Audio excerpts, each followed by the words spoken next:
Bienvenue à Crenay, près Troyes. Nous sommes ici et pas ailleurs pour un objet qu'on voit rarement de près mais qui se voit de très loin. Il suffit de lever les yeux. Il s'agit de la girouette et une entreprise ici en fabrique depuis plus d'un siècle. Ici, la fabrication de la girouette se transmet de père en fils depuis 1885. Mais le temps passant, les mœurs changeant, faire une girouette est devenu une originalité. Sauf que chez les renards, on respecte la tradition. Dans le temps, tous les couvreurs savaient faire une girouette. Et quand ils faisaient des beaux chantiers, des grands chantiers, ils donnaient une girouette. En général, on les faisait en zinc ou en tôle. Nous, on a opté pour le cuivre parce que ça dure beaucoup plus longtemps et c'est un matériau noble. Et l'histoire recommence à chaque fois que Maurice en réalise une. Petit changement toutefois dans l'outillage, plus adapté aux matériaux, plus simple d'utilisation. Là, il y en a une grande partie qui a été découpée. Et il reste des petits endroits où on ne peut pas aller avec une lame. Alors je vais faire des trous avec une petite mèche pour pouvoir passer ma lame et puis une lime après. Parce qu'il y a des endroits où on est obligé de finir à la lime, hein. On ne peut pas faire autrement. Vous mettez combien de temps à découper un motif? Ben là, ça, il faut à peu près... il faut quand même bien 4-5 heures. Quand même, hein. Oui, oui. Mais dites-moi, avant la scie sauteuse, il y avait quoi? Eh ben, on faisait ça avec un bédan. Un bédan, c'est c'est un burin spécial pour la ferraille.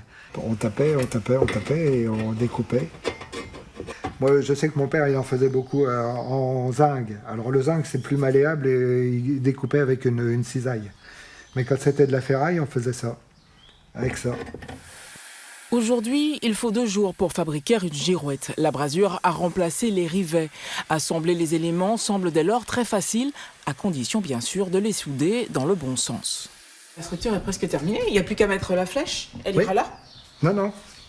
Non? Il ira ici, comme ça. Ah bon? Voilà.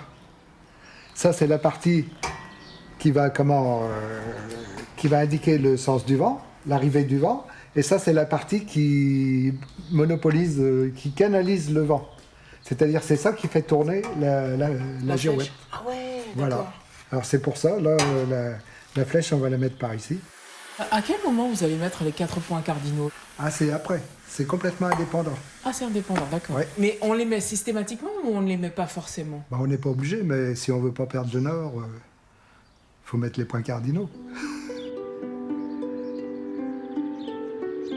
Utile et indicative, la girouette est pour le visiteur ce que les cloches sont au village, une source d'informations précieuses.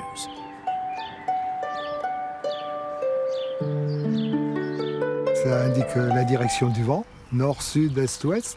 Hein, c'est suivant la flèche qui nous l'indique. Hein.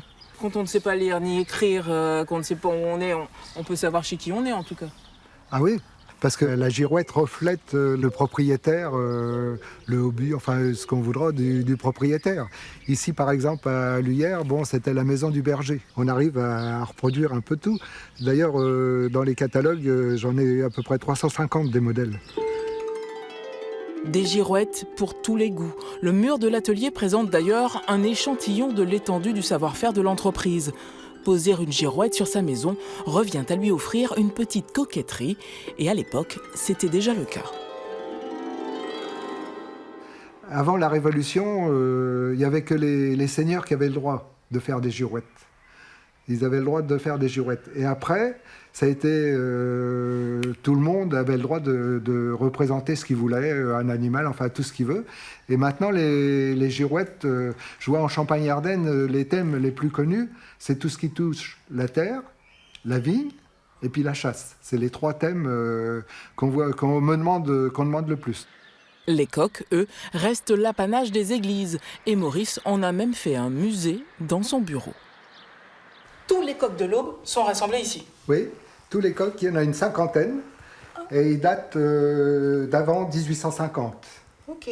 Le plus ancien, Le c'est plus lequel? ancien, alors c'est celui qui est là-haut. Ah oui. Voilà, et il date de 1686, c'est-à-dire c'était le règne de Louis XIV. C'est vrai qu'il y en a partout, mais pourquoi des coqs? Sur les églises. Ouais, mais Que pourquoi? sur les églises, parce que c'est le reniement de Saint-Pierre. Voilà, le coq, A chanté 3 fois. 3 fois. Voilà. Ok, je vois.